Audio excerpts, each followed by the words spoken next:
Italian Wine Podcast. Chin Chin with Italian wine people.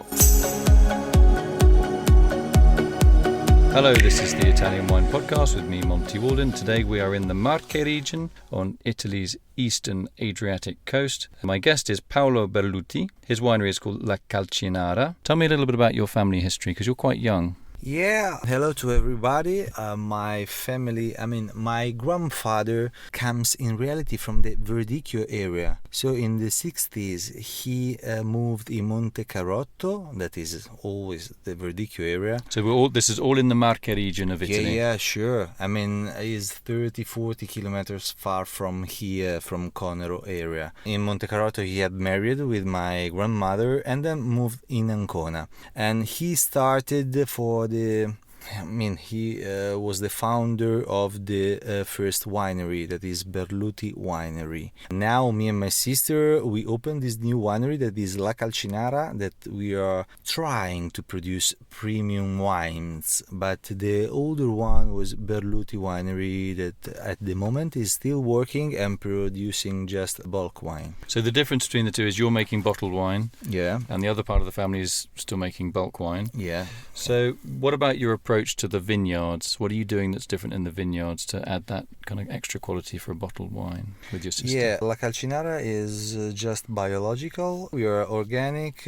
At the moment, we are in transaction. But it's just different years that we are practicing with organic viticulture. But then finally our father was convinced to enter in transaction. In transition with the organic way. Was he a bit worried that you would ruin the vineyards, that you would destroy his work? Yeah, he was worried because when you always worked in a way. At the beginning, our father was worried about organic viticulture because if you always use antibiotic in your vineyard, it means that you can be relaxed because if some disease comes out, you have the solution for the disease. In organic viticulture is the opposite. You have to prevent all the disease. So if a disease comes out, it means that you don't have so many ways to solve the problem. So that's the main reason that he was worried. But at the moment he saw that if you prevent everything, you will not have any disease. Prevention rather than cure, we say. Everything is prevention.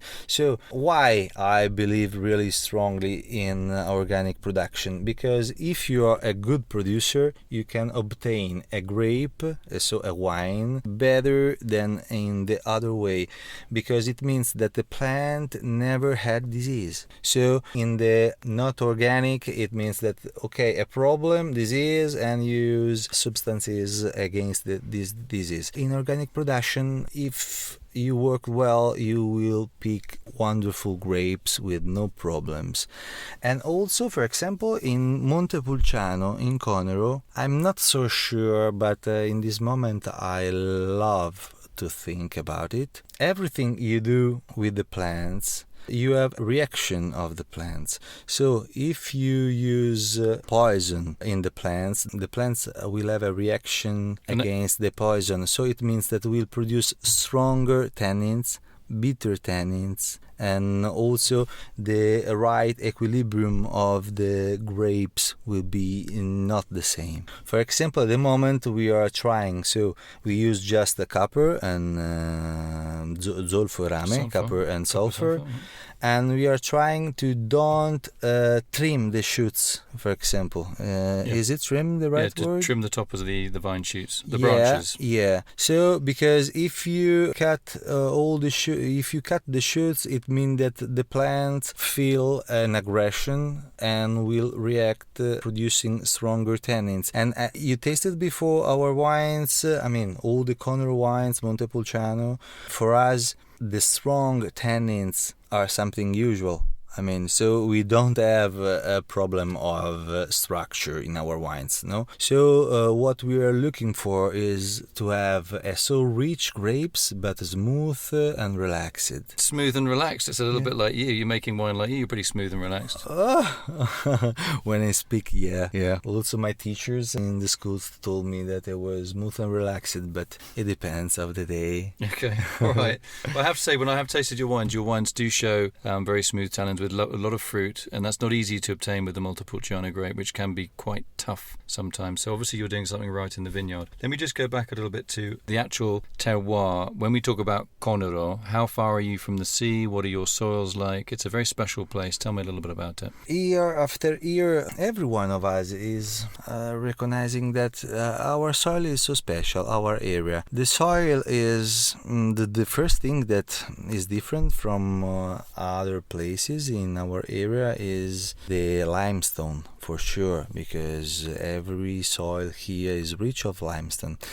I mean, is Marne. So Marne is composed by clay and limestone. Then it could change from a hill to another hill. So from a village, we are in Candia. Candia, it could be a little bit different from Camerano or from Varano. It depends. I mean, it depends the composition. So more limestone, less clay, or more clay, less limestone. So what does that give to the fruit of the Montepulciano grape, and also to the tannins? How does that affect them, or the acidity? I think that the clay gives us the structure, the full body and the tannins, but the minerality, the freshness is because of the limestone. For example, it's really easy have a walk in the vineyard and find fossils, marine fossils.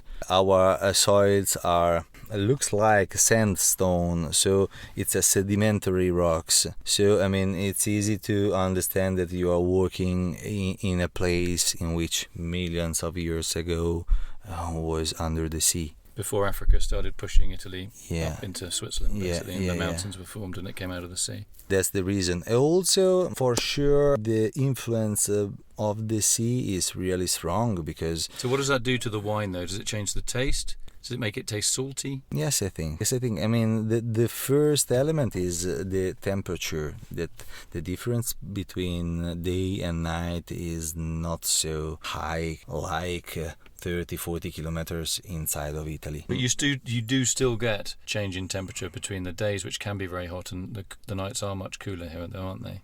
Yeah, the day is not so hot like 50 kilometers inside of Italy, and the night is not so cold. So for the red wine is a really nice thing. If we are speaking about white grapes, it could be different. Yeah, because you know the differences of the temperature between day and night is really important for the aroma of white grapes.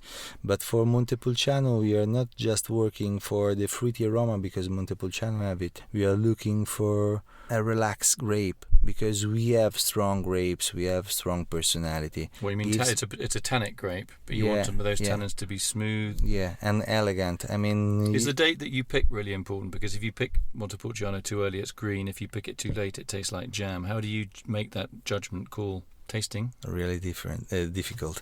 Yeah, just tasting.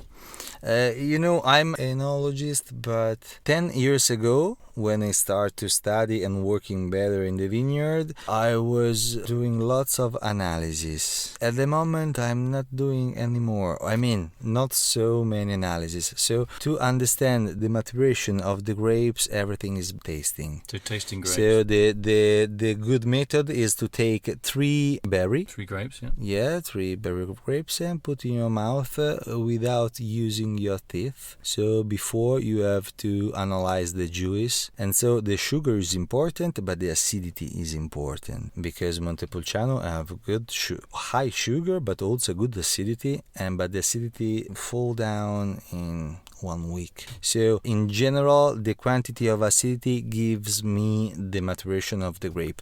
Then at the end, you start to break the skin with your teeth. The bitterness. If you taste bitter on your mouth, it means that it's not ready yet. In the Montepulciano. Yeah, the bitter and the astringency. So no? do you have a similar? Does your sister come and taste Eleonora? Does she come up with you and Yeah. taste it? Do you have the same view, or do you argue? Does she say, "Oh, I think it's ready"? You say, "No, we need to wait another 3 days." My sister is a little bit more extreme. Like, in what way? For example, She likes pushing boundaries more. no, she likes astringency. Okay. Now, just tell me one last thing about you have 20 hectares of land, 12 hectares of vines, 4 hectares of olives, and the rest is habitat. Why do you have so much wild habitat? What does that do to your vineyard? Is really, really important because the bushes, the wild habitat is full of antagonists. Beneficial insects. Yeah, is really, really important. For example, in organic agriculture, viticulture, you cannot use insecticide. So you must use the antagonist of your bad insect, of your problem. So sometimes you bring in your vineyard. When you bring in the vineyard, is really important that you have all the habitat to keep the long life of the insect. So in your vineyard you get inside also without